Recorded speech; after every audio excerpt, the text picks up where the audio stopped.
Respecto al comentario que hiciste a la portación de cara, ¿verdad? A esa categoría, a ese perfil. Y yo me atrevo ahora a decir que portación de ropa, portación de corte de cabello, portación, etcétera. Porque una de las razones o una de las características o perfiles de los chicos que detuvieron el día 1 de diciembre fue precisamente eso. La mayoría fueron chicos y chicas, o sea, jóvenes, estuvieron por ahí ciertamente personas adultas, pero por la aportación inclusive de un paliacate, ¿no? Es decir, traes paliacate, ¿verdad? ¿Qué tanto la autoridad, aquella que te contrató en aquella ocasión, que te pidió el perfil de todo este mapa que hiciste de las bandas, se retroalimentó de tu información? Porque ciertamente dice la información, pero ¿qué tanto la autoridad ha roto el hábitus de ese perfil de portación de, ¿no? Te digo, ya no se queda solo el de cara, sino portación de todo, ¿no? De tenis, de chamarras, ¿no? Ciertamente, porque eso, digamos, es importante. Ya ustedes influyeron, ya intervinieron con las bandas, ya la autoridad tiene el perfil, pero ¿qué tanto el policía, el policleto, el de a pie, el de la patrulla, ¿verdad?, se retroalimentó de esto? Porque de otra manera nos está quedando, digamos, cojo o un poco cojo el modelo de intervención, ¿no? O sea, se queda en la cúpula, se queda contigo, tú vienes con nosotros como estudiantes académicos como quieras, pero ¿y el policía de a pie? Sigue estigmatizando a estos chavos que ahí tuvimos el 1 de diciembre, ¿no? Sí, efectivamente creo que tiene muchas razones. El material daría para hacer realmente un proceso de educación de las fuerzas policiales, que no es fácil. Pero sí yo te mencionaría una cosa: cuando nosotros terminamos el diagnóstico, lo terminamos por una autoridad. Cuando hicimos el programa de radio, lo hicimos para otra autoridad. Cuando pudimos arrancar con el espacio, ya lo estábamos haciendo para otra autoridad. Y en este paso de autoridades, en 1997, cuando llegué el ingeniero Cárdenas al gobierno de la ciudad, yo había dado pláticas, y alguna vez había estado de público en alguna de las pláticas que di para la Fundación por la Democracia, y entonces me habló y me dijo: oye, ¿sabes qué? El modelito ese que traes, lo podemos meter al gobierno. Le dije: ¿qué? ¿El circo volador? Sí, dice, vamos a volver un programa de gobierno. Entonces le dije: ay, ingeniero, no sea gacho, lo va a matar. Le dije: si lo vuelve política pública, lo va a matar. Dije: este es más bien como un laboratorio. Le dije: porque es un laboratorio a largo plazo que va generando información y cada vez va permitiendo ser un observatorio mucho más certero y más atinado de cosas específicas. Y entonces me dijo: bueno, pues ayúdame a hacer algo. Entonces fuimos con Alejandro Aura y con su equipo de gente, nos reunimos, tuvimos toda una serie de sesiones, juntamos los materiales y salió el diseño de las fábricas de artes y oficios, los faros. Y los faros justamente están construidos bajo el mismo esquema metodológico, con toda una serie de actividades, pero con financiamiento público. Y el faro de Oriente, déjame decirte que para mí es un ejemplo magnífico de una estrategia de gobierno que atiende en la zona de Iztapalapa, ¿no?, a una comunidad que estaba absolutamente desatendida. Y entonces se vuelve un ícono, se vuelve un símbolo de la zona y genera toda una serie de profesionalizaciones que empiezan a vincularse de otras formas, ¿no? Entonces, yo no estoy tan seguro si podemos hablar de realmente un impacto de cambio, pero sí estas cosas que han sucedido me permiten saber, por lo menos me permiten mantener la esperanza de que sí hay cosas que se pueden hacer, ¿no?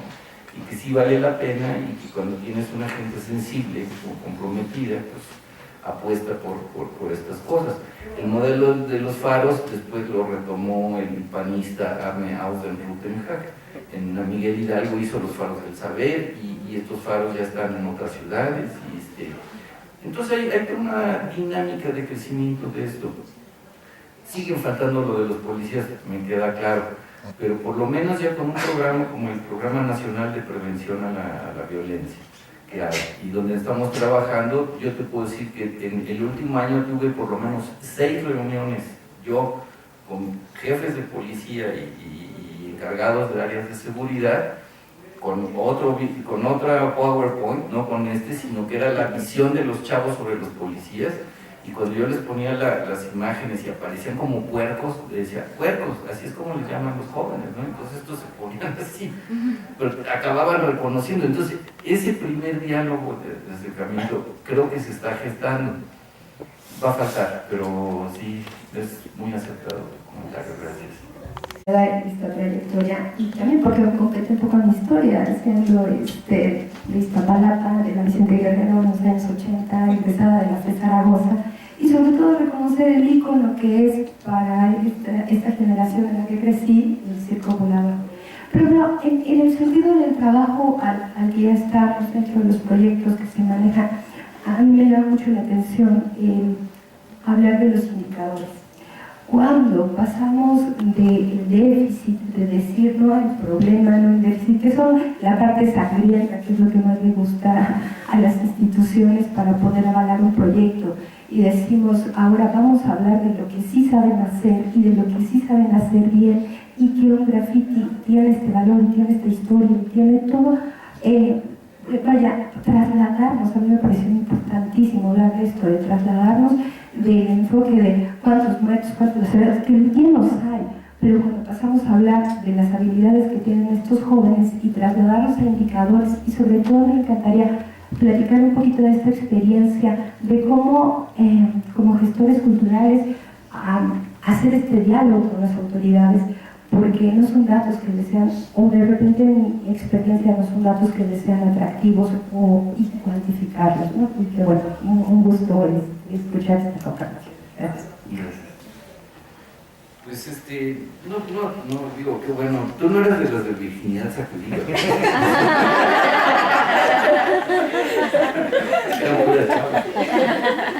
No, sí, realmente el asunto de los indicadores, fíjate que yo como soy sociólogo más de campo y esto, cada vez que me ponían las estadísticas y las fórmulas salía corriendo y decía, no, por favor. Pero ahora que tuve que meterme a fuerza de estar metido en este asunto y decir, a ver, está bien, me voy a poner a estudiar, ¿no? Entonces regresas otra vez a leer y todo lo demás. Acabas descubriendo que realmente son mecanismos muy sencillos. La construcción de los indicadores puede ser un mecanismo muy sencillo, y eso aplicado a la comunidad local les genera una información básica fundamental. Entonces, cuando tú llegas en el diagnóstico participativo, lo que tienes es la visión de los unos sobre los otros, ¿no? Los jóvenes sobre estos, los policías sobre estos, las autoridades sobre entonces, y cuando mezclas toda esa serie de opiniones, te sale la esencia de lo que están pensando de sí mismos todos, ¿no? Y entonces ese es el material para producir cosas. Entonces se vuelve, pero eso cambia la realidad de una comunidad, ese es el problema. Entonces, ¿cómo voy a demostrar que baja la violencia, baja la incidencia, cambiaron las actitudes o lo demás? Y esa construcción de indicadores, tenemos un grupo específico de gente, o sea, son 6 personas, no es un cuate que está ahí metido, son 6 y tenemos, no sé, unas 3 o 4 reuniones al año justamente sobre esto. Y se volvió un grupo de trabajo interesante, digo, lo hacemos entre nosotros, pues no es abierto, ¿no? Pero son 8 o 10 changuitos trabajando sobre este asunto con todo el material directo de campo, ¿no? Y se vuelven riquísimos, porque debo decirte, el año pasado con las 12 ciudades, más o menos llegamos a sumar un total de 140 personas haciendo trabajo de intervención, o sea, investigadores, sociólogos, gente del campo, gente de oficina y los talleristas y todo este asunto.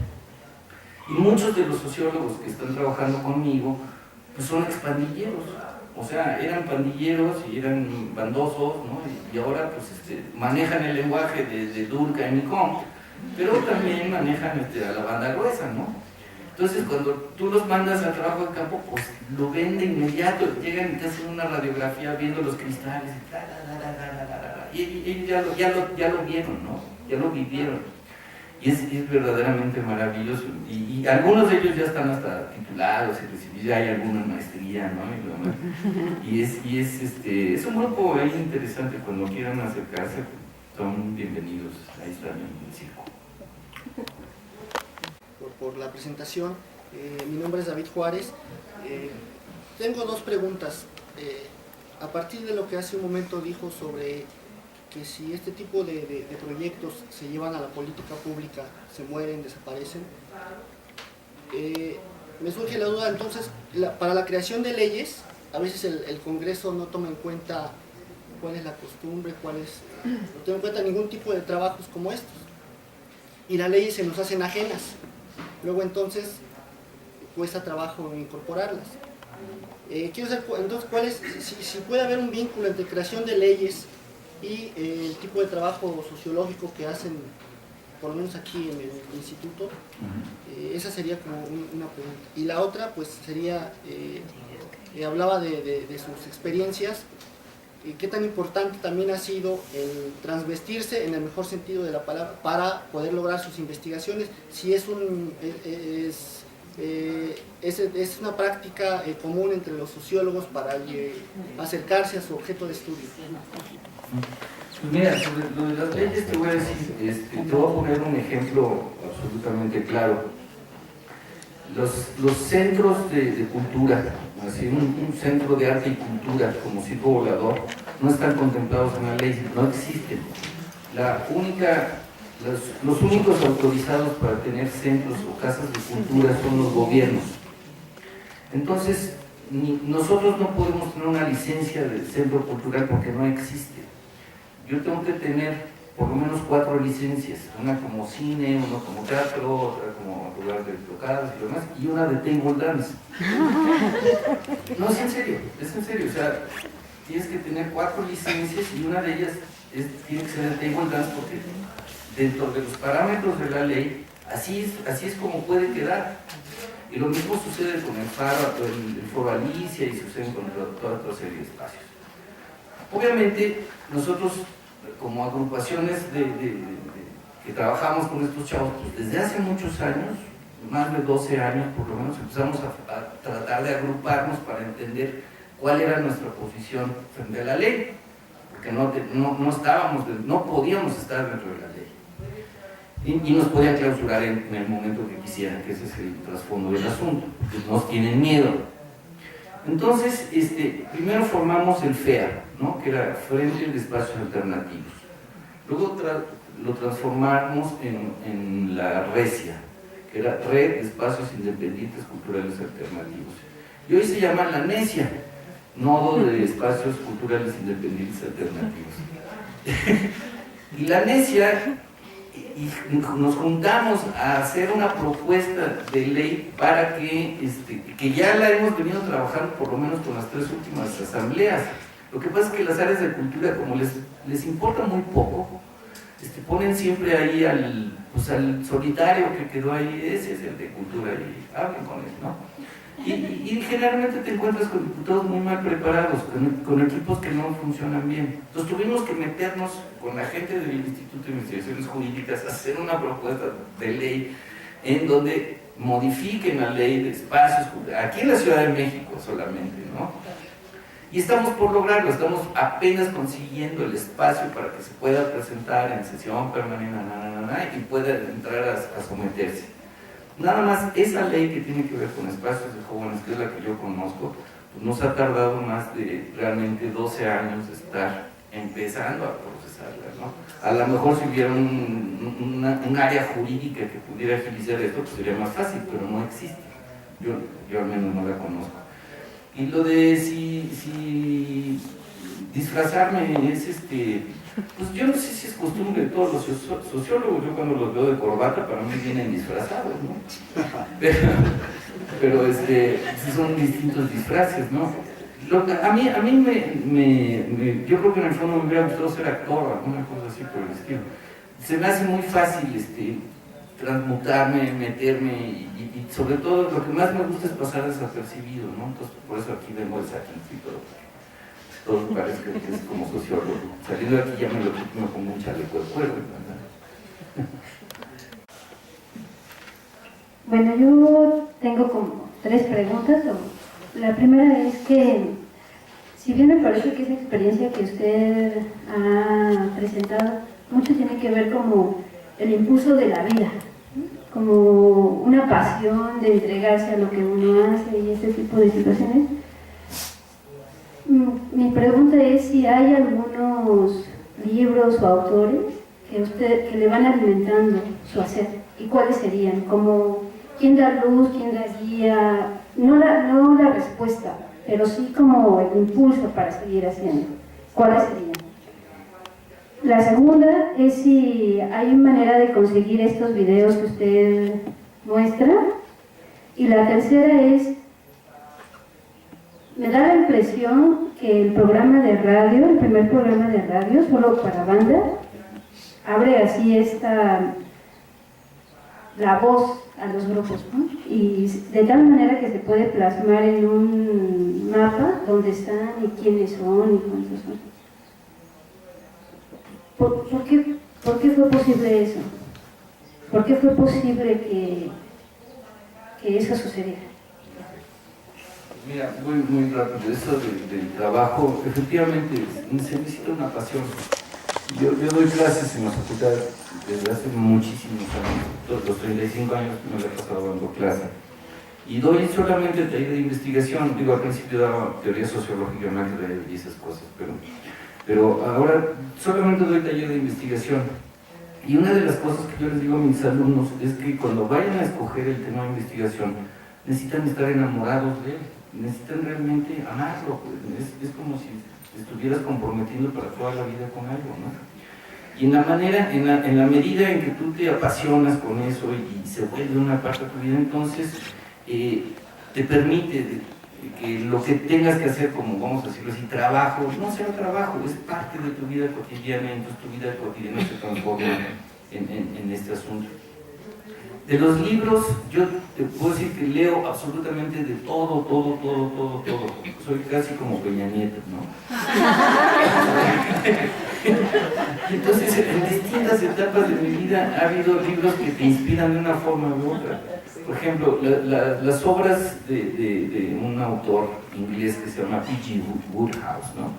P.G. Wodehouse es un tipo de finales del siglo XIX, principios del siglo XX, que hace una radiografía perfecta de la aristocracia inglesa a través de un personaje que es un mayordomo, ¿no? Y entonces a través de la vida del mayordomo descubre y desnuda todas las élites inglesas y todas las complejas jerarquías y cosas. Y yo lo encontré tan fascinante que lo leí 2 veces, ¿no? Son como 2.500 páginas, ¿no? Pero pues lo mismo que te puedo decir, las historias de disputas tristes de García Márquez o cualquier cosa que va llegando. Hay un montón de libros, o sea, no podría hacerte una lista, pero yo lo que te invitaría es a leer de todo absolutamente, ¿no? Porque esa es la mayor riqueza de la literatura. El único libro que te voy a confesar que no pude leer y que ahora lo uso ya, pero más bien terapéuticamente, es La Sociedad de Talcott Parsons. Nunca pude pasar de la mitad de la página cuando estaba dormido. Entonces ahora lo tengo en mi buró y cada vez que quiero dormir empiezo a leer a Talcott Parsons. Y ese no lo pude terminar de leer nunca. Los de los videos no hay problema, están en la página del Circo Volador, esa es la página, ahí aparecen videos en YouTube, aparece toda la historia, todos los videos, todos son conseguibles, todos son bajables, etc. O sea, nosotros estamos a favor de la piratería, nosotros pirateamos todo lo que sea. Y del solo para bandas, ¿por qué fue posible? Pues fue posible por una coyuntura, y por eso hacía yo énfasis en los nombres, es decir, Ramón Aguirre mandó a hacer un diagnóstico porque se sentía culpable de que no había hecho nada. Luego entra Alejandro Moreno Toscano, que pues me conocía y me dijo, pues si la bronca está de este tamaño, ¿qué hacemos? Y aparte estaba otro sociólogo que era, ¿cómo se llama? Gerardo Estrada, en el IMER. Entonces es como una coincidencia y se puede hacer. ¿Por qué desapareció el Solo para Bandas? Porque trajeron a Ramón Montaño, que era embajador de Estados Unidos en Washington, lo meten de director del IMER, llega y dice que en la estación del gobierno, pandillas y chavos bandas mentándole la madre, no, fuera. Lo que viene es un proceso de neoliberalización. Y entonces el joven pasa a ser primero órbita y luego ahora es reactor y ahora está Y tenemos todavía un programa de radio los miércoles en la noche que se llama Tolerancia Cero. Y le pusimos Tolerancia Cero cuando vino Giuliani, ¿no?, con su famosa estrategia antigráfica, que era una estupidez gigantesca, ¿no? O sea, y ahora que los van a meter a la cárcel por pintar, por favor, ¿no? Y aparte, ¿a cuántos van a meter? O sea, entonces ahí seguimos en el proceso de radio. Y una de las experiencias de radio más importantes fue cuando había una estación que se llamaba, creo que Monitor, que dirigía José Gutiérrez Bilbao, que era así súper famoso y tenía una súper estructura y helicópteros y todo. Y una vez me mandó a hablar y me dijo, ¿sabes qué? Vamos a abrir una sección de jóvenes y se va a llamar Jóvenes en Monitor, ¿no? Y entonces entrábamos los martes y lo que yo me dedicaba a hacer era a llevar a estos chavos, pero con propuestas productivas. Eran los grafiteros que estaban haciendo cosas. Entonces el lenguaje se volvía muy... Porque era muy duro con esta gente, decían, no, son vándalos, vamos a traer a los vándalos a que nos digan qué están haciendo, ¿no? Vamos a traer a esos a que nos digan, y entonces se abrió un canal de comunicación. Duramos casi 3 años en ese programa mientras duró Monitor, y literalmente te oían de toda la República, entonces te mandaban notas de Monterrey, de Sinaloa y lo demás. Entonces el radio para nosotros ha sido una parte fundamental, y uno de los talleres que tenemos ahora justamente es enseñarles a hacer radio. Ahora se puede hacer radio por computadora, pero tenemos todavía un radio más primitivo que le llamamos radio bocina, y entonces te montas en la calle, pones las bocinas, haces como si estuvieras en una estación de radio con programación y problemas, pues la gente va pasando, ¿no? Y entonces vas entrevistando a la gente de la comunidad justamente para sensibilizar de lo que está sucediendo. Y son cosas absolutamente lúdicas, divertidas, que te arrojan una cantidad de información con solo un día de establecerlas, ¿no? Entonces, esas metodologías a mí me gustan, me fascinan, ¿no? A ver si funciona.